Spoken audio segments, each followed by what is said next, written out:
Assalamu alaikum friends, welcome to my channel. Hope so you all will be fine. Friends, today we are going to talk about age of Chaucer.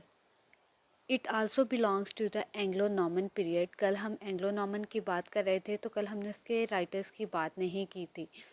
तो एक और बात आपको बताती चलूँ कि 1340 से 1400 तक जो है ये चौसर की एज थी और 14th सेंचुरी को इसलिए एज ऑफ चौसर भी कहा जाता है। मतलब एंग्लो नॉर्मन पीरियड को एज ऑफ चौसर भी रेफ़र किया जाता है क्योंकि 14th सेंचुरी से चौसर ने स्टार्ट किया था और उसकी वजह से जो है इंग्लिश लिटरेचर स्टार्ट हुआ था। चलिए ये बातें तो सब चलती ही रहेंगी। आज हम अपने लेक्चर का स्टार्ट करते हैं। एज ऑफ चौसर के बारे में बात करते हैं कि इसमें कौन कौन से राइटर्स से बेसिकली मैं अगेन आप लोगों को ये क्लियर कर रही हूँ कि हम एंग्लो नॉर्मन पीरियड की बात कर रहे हैं जो कल हमने छोड़ा था राइटर्स पे। तो सबसे पहले अब उसके राइटर्स की बात करते हैं। तो सबसे पहले हमारे पास आता है जी नाम विलियम लैंगलैंड। विलियम लैंगलैंड जो है 1332 में, ये मतलब एक्सपेक्ट किया जाता है कि इसकी डेट ऑफ बर्थ जो है वो 1332 है, लेकिन एग्जैक्टली नहीं पता कि है 32 या नहीं।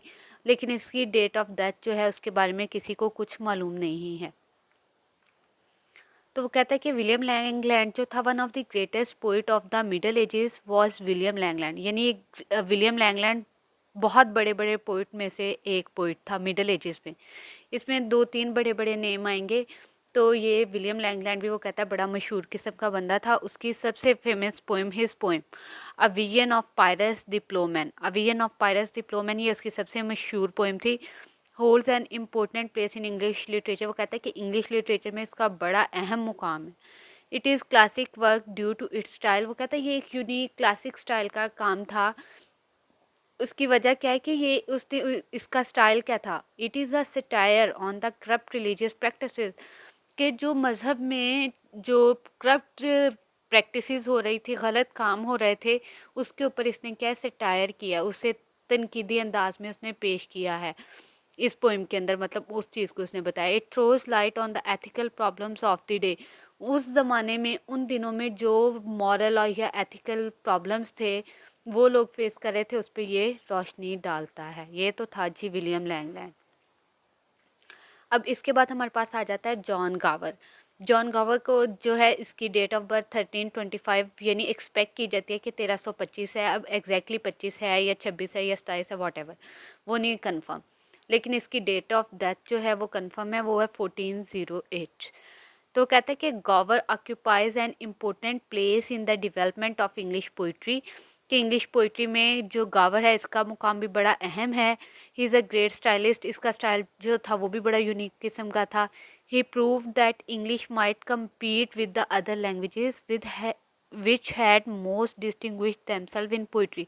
कहता था कि इंग्लिश को चाहे जितनी मर्जी दूसरी ज़ुबानों से मुकाबला करवाया जाए, तो इंग्लिश ज़ुबान का जो सबसे नुमाया फीचर था वो पोइट्री थी। मतलब पोइट्री की वजह से ये सब में मुमताज़ जानी जाती थी। वो कहता है Gower is mainly a narrative poet, कि जितनी भी उसकी राइटिंग है वो सारी नरेशन में है, मतलब स्टोरी टेलिंग वाली फॉर्म में, उसको नैरेटिव कहते हैं। तो जितनी भी गावर ने पोएम्स लिखी हैं वो एक नैरेटिव पोइट था, इसलिए ही कि उसकी सारी पोएम्स नरेशंस में थी तो उसको नैरेटिव पोइट कहा जाता है। फिर वो कहता है कि उसका सबसे इम्पोर्टेंट वर्क कौन सा था, कन्फेशन अमांतिस। ये सबसे इम्पोर्टेंट मतलब वर्क था जॉन गावर का, which is the form of conversation between the poet and our divine interpreter. Confessio Amantis में क्या है, वो कहता है कि बेसिकली दो उसने यूज़ किए थे। एक पोइट खुद था और एक डिवाइन इंटरप्रेटर, मतलब जो मजहबी रहनुमा जो इसको उसकी बातों की तशरीह कर सके। उन दोनों के दरमियान जो गुफ्तगू हुई थी, डिवाइन इंटरप्रेटर वो पैगंबर वगैरह को भी उस ज़माने में कहा जाता था। तो कहता पोइट और डिवाइन इंटरप्रेटर के दरमियान कन्वर्सेशन इसमें है, यानी मतलब कन्फेशन अमेंटीज जो है उसमें उन दोनों के दरमियान जो जो बातें हुई उनको डिस्कस किया गया है। Gower presents himself as a moralist. वो खुद को जो है कहता था कि मैं एक बहुत बड़ा मॉरलिस्ट हूँ, यानी मुझे एथिक्स की, मॉरल वैल्यूज़ की, यानी अखलाकियात की बहुत ज़्यादा परवाह करने वाला बंदा कहा जा सकता है। तो आपने कल हमने बात की थी मिरेकल प्लेस की और मोरालिटी प्लेस की, तो ये मॉरलिस्ट था, ये आपने याद रखना है। नेक्स्ट आ जाता है हमारे पास जी जॉन विक्लिफ। इसका बहुत कम जगहों पे मतलब नाम आता है, यूजुअली समटाइम बुक्स में भी मेंशन नहीं होता, लेकिन जॉन विक्लिफ भी जो है इसी दौर में मिडिल एजेस में था। ये क्या था, ये प्रोज राइटर था। ये वो फर्स्ट पर्सन था जिसने जो है बाइबल को ट्रांसलेट किया था इंग्लिश में। इसने बाइबल को इंग्लिश में ट्रांसलेट किया था। लेकिन क्या है कि ये चर्च के अगेंस्ट था। ये चर्च के अगेंस्ट क्या था, इसे लगता था कि जो मतलब चर्च मैन है, जो पादरी हैं, प्राइस्ट हैं, वो लोगों को खिलाफ कर रहे हैं मज़हब के, मतलब वो सही बातें नहीं बता रहे हैं, वो करप्ट हैं। इसलिए उसके अगेंस्ट है। ही सपोर्ट प्रोटेस्टेंट्स। वो प्रोटेस्टेंट को उसने हमेशा सपोर्ट किया है। It's very attacks on church in his writing. कि जितनी भी उसकी राइटिंग है, जो कुछ भी वो लिखता था, उसमें क्या है कि उसने जो है चर्च पे अटैक किया है, कि मतलब वहाँ जो करप्ट वो प्रैक्टिसेस थी उनको उसने क्रिटिसाइज़ किया है। अब जी बात आ जाती है जेफरी चौसर की। He is the father of English literature and poetry. Geoffrey Chaucer को जो है इंग्लिश लिटरेचर का फादर और पोइट्री का भी, यानी इंग्लिश पोइट्री का फादर कहा जाता है। उसका सबसे ज़्यादा बेस्ट वर्क जो सबसे ज़्यादा फेमस है वो है द कैंटरबरी टेल्स। उसके बाद वो कहता है he was influenced by Dante, Petrarch and Boccaccio. तो वो कहता है कि वो इन तीन राइटर से बहुत ज़्यादा हाईली इन्फ्लुएंस था। बार बार मतलब वो इन्हीं के असर में जो कुछ लिखता था वो इनसे वो सीख के उसको लिखता था, इन्फ्लुएंस्ड उससे था। वो कहता है कि अगर उसकी पर्सनल लाइफ के बारे में बात करें तो उसकी पर्सनल लाइफ में he worked as a courtier. Courtier होता है कि जो काम करता है, मतलब बादशाह के दरबार में उसको कोर्टियर कहते हैं। कि उसने बादशाह के दरबार में भी काम किया, डिप्लोमेट यानी वो सियासतदानों वाले काम भी थे, एंड अ सिविल सर्वेंट। और वो क्या है कि वो सिविल सर्वेंट भी था, as well as working for the king from 1389 to 1391 as a clerk of the king's work.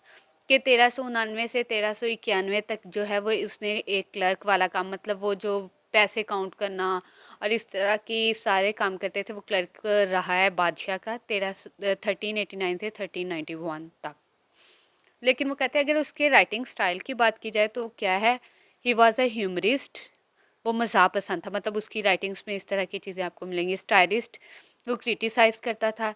वो रियलिस्ट, कि वो रियल लाइफ से चीज़ों को एसोसिएट करके उनको बताया करता था। फिर वो आगे हमें पता चलता है जी 1337 में क्या हुआ था कि 100 year war between France and England start हो गई थी। तो अब क्या हुआ कि चौसर जो था वो बड़ा पैट्रियाटिक किस्म के इमोशंस थे उसके, मतलब बहुत हुब्बुल वतन था। उसने क्या किया कि उसने आर्मी को ज्वाइन कर लिया। लेकिन जैसे ही उसने ज्वाइन किया आर्मी को तो बहुत जल्दी क्या हुआ, ही बिकेम अ प्रिजनर। वो कैदी बन गया दूसरी फौज के पास ना। अब क्या हुआ कि he was release after the payment of 16 pounds. तो अब उसे छुड़ाया कैसे गया, उसके लिए 16 पाउंड अदा किए गए थे, ताकि वो 16 पाउंड दे के उसको आज़ाद कराया गया। तो 16 पाउंड मतलब उस वक्त में, यानी चौसर के ज़माने में 16 पाउंड बहुत बड़ी रकम थी। एक पाउंड में एक इंसान 6 माह तक गुजारा कर सकता था, मतलब इतनी वो रकम होती थी। लेकिन चलें वट एवर ना। फिर वो कहता है कि ही मैरिड फिलिपिया इन 1336। 1336 में क्या है कि उसने शादी कर ली हुई थी फिलिपिया से। इन 1370 क्या हुआ कि उसने दोबारा से आर्मी ज्वाइन की and first time send to Europe. क्या हुआ कि इस दफ़ा जब उसने आर्मी ज्वाइन की तो उसको पहले ही यूरोप रवाना कर दिया गया।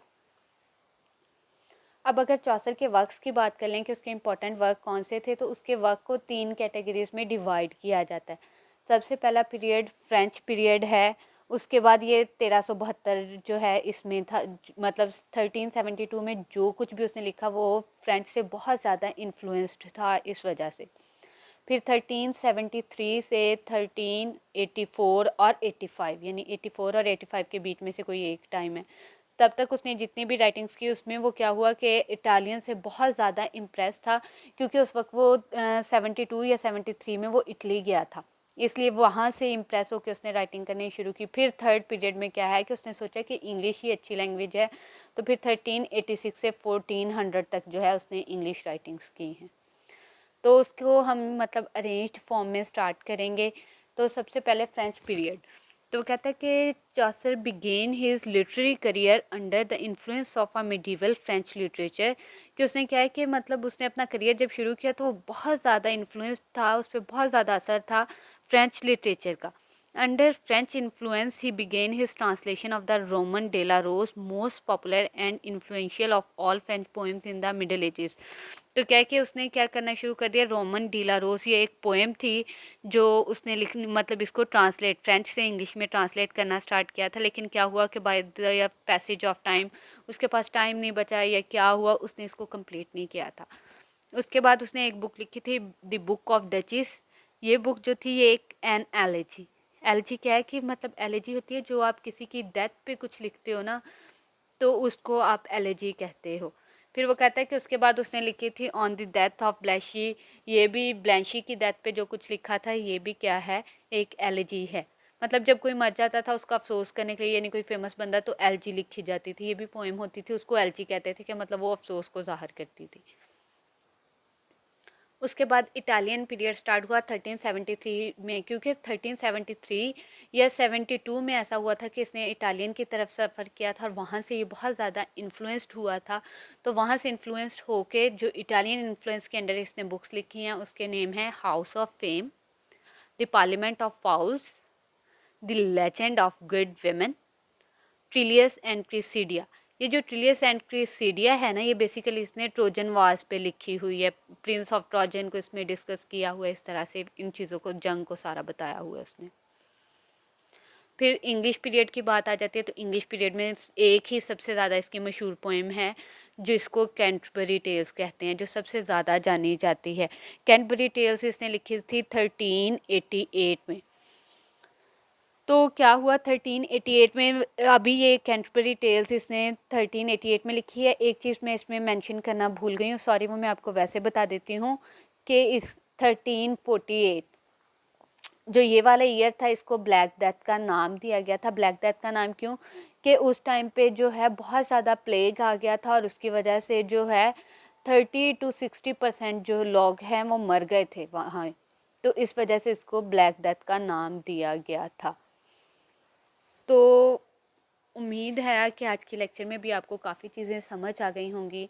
अगर मेरा लेक्चर पसंद आया तो इसको लाइक, शेयर और सब्सक्राइब करना मत भूलिए, और प्लीज़ इसे अपने फ्रेंड्स से भी शेयर करें। और आपको मेरा लेक्चर कैसा लगा, कुछ इसमें कमी है तो प्लीज़ मुझे कमेंट्स में ज़रूर बताएं। Thank you so much.